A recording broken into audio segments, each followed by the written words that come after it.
Inyama zisha abantu ku buryo bukomeye cyane, ariko ibi bintu byatunguye abantu benshi, cyangwa se bijya bitungura abantu benshi kumva ko ibi bintu bishoboka. Ese inyama zamaza abantu, zirica abantu, ziratera abantu indwara ku buryo bukomeye cyane. Izi nyama rero zisha abantu, zamaza abantu, biri guterwa n'iyi mpamvu ngiye kukubwira. Ubundi kubera iki twumva ngo ahantu bishwe n'inyama? Inyama ubundi zihishemo iki?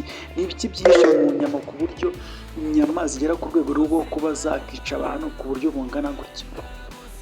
Mu by'ukuri inyama nje kukugezaho ububi bw'ikigare cy'abantu bajya bagenderamo, ugasanga aragendera mu kigare cyo kurya inyama gutyo gusa. Ariko inyama ubundi zigira amategeko, zigira uburyo ziribwamo, zigira uburyo ziribwa, ntabwo ari ugupfa kurya gutyo gusa. Niyo mpamvu usanga abantu inyama ziri kubica, inyama ziri kubatera indwara batazigera bakira, inyama ziri kubatera indwara z'umutima, inyama ziri kubatera indwara za kanseri. Abantu bamerewe nabi bitewe n'ikibazo cyo gukunda kurya inyama mu buryo bw'akajagari, ndetse bakarya uburyo bw'inyama biboneye zose. Mu by'ukuri dore ikiganiro ngiye kuba nkugezaho ni ikigaruka ku bubi bw'inyama zitukura. Ubundi inyama zitukura zifite ubuhe bubi? Inyama zitukura se zaba zitera ikihe kibazo? Inyama zitukura se ni izihe?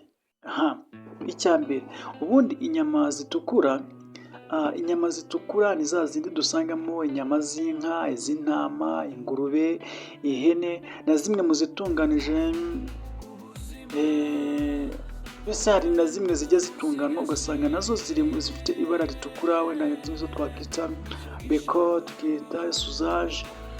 Izo zijyanye akenshi, ariko izo tuvugaho ni izi z'amatungo, nizo ngiye kukubwira. Izi nyama zitukura, izi nyama z'inka, inyama z'intama, inyama z'ingurube, inyama z'ihene.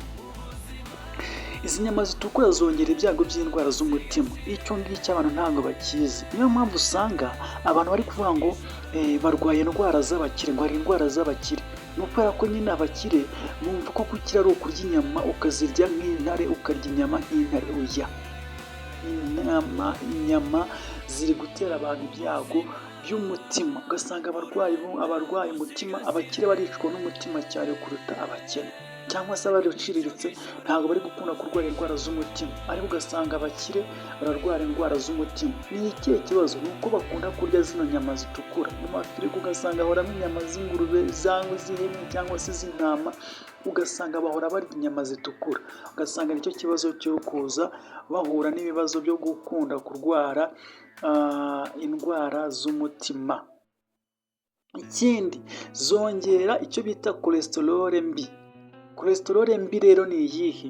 Cholesterol mbi niyo bita LDL, bishobora guteza umuvuduko w'amaraso n'indwara z'umutima. Rero iyi cholesterol mbi ni mbi cyane. Iyi cholesterol iyo yiyongereye cyane ishobora kugutera ikibazo cy'umuvuduko w'amaraso, cyangwa se nanone ikagutera ibinure byinshi ukarwara indwara z'umutima.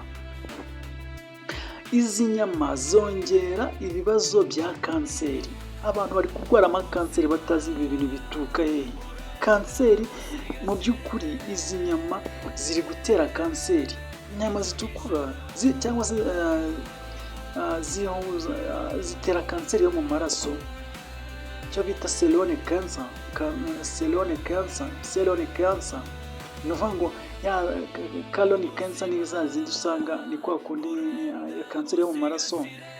Nayigusobanurira gute? Ni ukuvuga ngo reba uburyo amaraso agenda yipfundika akazamo imisenyi, ukibaza ngo yaturutse yaho, ukumva ngo mu maraso ngo yari yipfunditse. Ibyo bibazo byose biterwa n'izi nyama zitukura.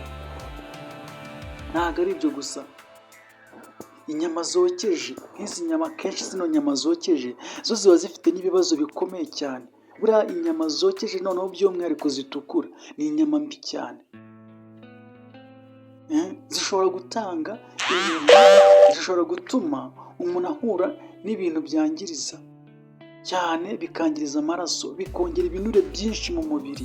Inyama zokeje zo buriya zitera ibibazo byinshi cyane abantu batajya bamenya kuruta n'izitetse. Izi nyama rero zishobora kongera n'ibibazo bya diyabete yo mu bwoko bwa kabiri. Iyi diyabete yo mu bwoko bwa kabiri rero nayo ni diyabete ishobora guterwa no kurya inyama kenshi zitukuye. zitukura. Kurya inyama zitukura kenshi bifitanye isano no kwiyongera kwa diyabete. Zishobora kugutera igifu n'igogora, igifu cyangwa se mu igogora bikagenda nabi. Izi ni ukuvuga ngo zituma igogora ritagenda neza. Ibyo kurya ntabwo biseka, ntabwo igifu gisya ibyo kurya neza, cyangwa se mu igogora ntabwo bigenda neza kubera ko zirusha igifu cyane. Igifu kiraruha kubera gukomeza kuzisya no kuzivangavanga, ziragorana kuzivanga, bigatuma igifu kiruha, igogora rigacika intege. Niyo mpamvu inyama bakubwira ngo zishobora kugutera ibibazo by'igogora no kuba warwara igifu. Ikindi rero nakubwira, zishobora kugutera ibibazo byo kwiyongera kwa poroteyine, ukaba warwara impyiko. Buriya zitera impyiko bitewe n'uko amaporoteyine aba ashobora kwiyongera cyane, kandi iyo poroteyine ziyongereye ku buryo burenze ziremerera impyiko, cyane cyane ku bantu bafite ikibazo cy'impyiko. Iyo ufite ikibazo cy'impyiko ukarya inyama zitukura, poroteyine zikiyongera, impyiko zawe ziraremererwa. Ikindi nakubwira, inyama zitukura cyangwa se izitunganijwe ziri mu ibara ritukura, zirimo imyunyungugu myinshi, zigira imyunyungugu myinshi, nk'urugero sozaje, iyo bita hemu, bako, zifite imyunyungugu myinshi cyane. Rero mu by'ukuri bishobora kugutera umuvuduko w'amaraso n'ibyago bya kanseri. Icyitonderwa nakubwira, ntabwo nkubwiye ngo inyama ntuzirye, oya. Kurya inyama ntabwo mvuze ngo ntabwo byemewe, oya. Iyo urya inyama, rya inyama mu buryo bumeze gutya. Kurya inyama ntibibujijwe, ariko zigomba kuribwa gake gashoboka. Ntabwo ari buri munsi, ntabwo ari ukurya inyama nk'intare. Buriya inyama ziri no mu bintu bigabanya ubudahangarwa bw'umubiri ku buryo umuntu ashobora kuramba igihe gitoya. Uzareba intare, ubushakashatsi bwagaragaje ko intare ishobora kumara imyaka 7, iyaramye ikaba yamara imyaka 8 yonyine, kubera ko itungwa n'inyama. Inyama rero ziri mu bintu bigabanya ubudahangarwa bw'umubiri, bityo rero kuramba k'umuntu nako kukaba gukeya. Nibura inyama ushobora kuzikoresha 1 cyangwa se 2 mu cyumweru. Ibyo biba bihagije. Hitamo izidafite iri bara cyangwa se zidafite amavuta menshi. Ushobora kwirira inkoko, amafi, ibishyimbo, soya, rantiye, amagi, imboga n'imbuto, ukaba wabisimbuza inyama. Rero ni byiza ko wakunda kwirira inyama zitukura, izo nyine zirimo inkwavu, inkoko n'amafi n'imbuto, n'imboga.